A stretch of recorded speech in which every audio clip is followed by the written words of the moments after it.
The day I stumbled upon the ship started like any other. As a seasoned mountaineer, I'd spent countless days navigating the rocky peaks surrounding my small hometown. That crisp autumn morning, I had decided to explore an uncharted trail after hearing rumors of strange sightings in the area. Little did I know, those whispers would lead me to the most extraordinary encounter of my life. After hours of climbing, the trail abruptly ended in a narrow, windswept valley. That's when I saw it, a metallic structure partially obscured by the jagged rocks and overgrown vegetation. At first glance, it appeared to be a crashed aircraft, but as I got closer, I realized it was far too advanced to be human-made. The smooth curves of the ship's hull seemed almost organic, shimmering faintly under the sunlight. Curiosity overwhelmed caution. I pushed through the thick underbrush and approached the ship, noting scorch marks and dents on its surface. A gaping hole on one side revealed an interior shrouded in darkness. Taking a deep breath, I climbed inside, the sound of my boots echoing eerily through the empty corridors. The air inside was surprisingly fresh, with a faint metallic tang. Dim, pulsating lights illuminated the walls, casting an otherworldly glow. As I ventured deeper, I found myself in a large chamber filled with strange, glowing pods. Most were shattered or empty, but one remained intact. My breath caught as I peered inside. She was unlike anything I had ever seen. Her skin shimmered like opal, shifting colors with every movement of light. Her hair floated around her face as though suspended in water, and her eyes, large, luminescent, and impossibly deep, seemed to hold the secrets of the universe.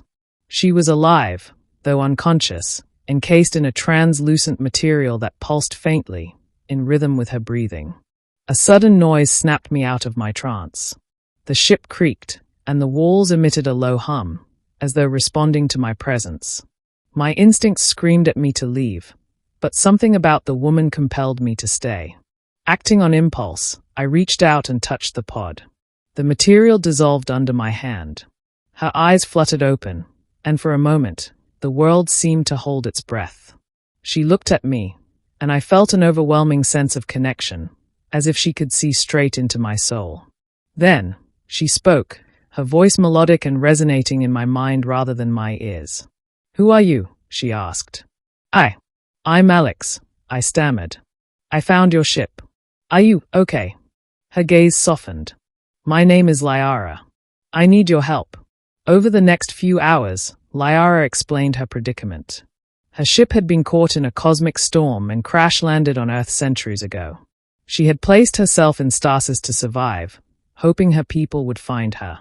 But the distress signal had failed, and she was now stranded. "I cannot repair the ship alone," she said, her voice tinged with desperation. "But if we work together, I can return home." Despite the absurdity of the situation, I found myself agreeing. Something about Lyara's presence was deeply calming, as though she exuded an energy that transcended words. Over the following weeks, I dedicated myself to helping her. She taught me to use the ship's tools, which operated more like living organisms than machines. Together, we worked tirelessly to repair the damaged systems. As we toiled, I learned more about her and her people. Lyara came from a highly advanced civilization that valued harmony and knowledge above all else. She marveled at Earth's beauty but lamented humanity's penchant for conflict. Her insights were humbling, and her curiosity about my world reminded me of its wonders. One night, as we sat outside the ship under a blanket of stars, I asked her, "What happens once your ship is repaired? Will you leave?" She hesitated, her glowing eyes reflecting the starlight. "My mission is to return to my people, but I've grown fond of this place. Of you." My heart skipped a beat.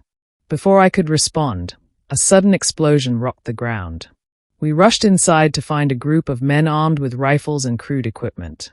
They had followed the rumors, just as I had, but their intentions were far from benign.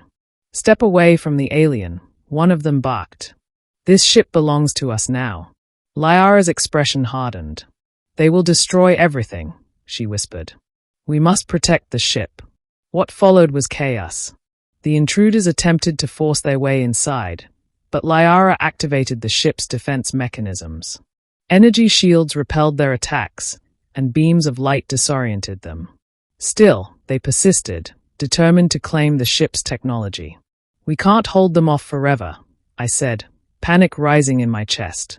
Lyara nodded. "The repairs are almost complete.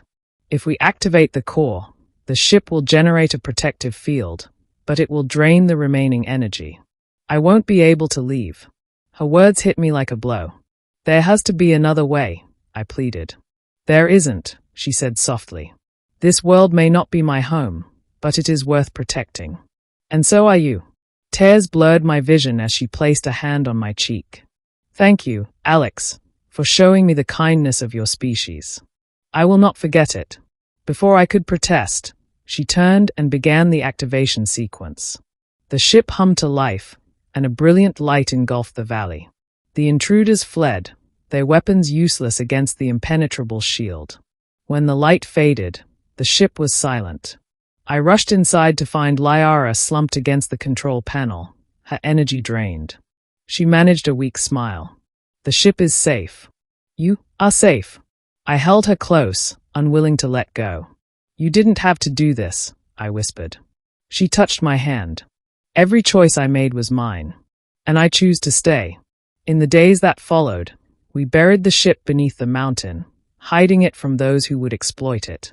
Lyara's strength gradually returned, though her connection to the ship's energy was permanently severed. She was now truly stranded on Earth. But she wasn't alone. Together, we built a life in the shadow of the mountains, blending her knowledge with my own to create something new. Lyara became a part of my world, and in doing so, she changed it for the better. Though she could no longer return to the stars, Lyara found a new home among humanity. And in her, I found a love that transcended the boundaries of our worlds, proving that sometimes, the most extraordinary discoveries happen when you least expect them.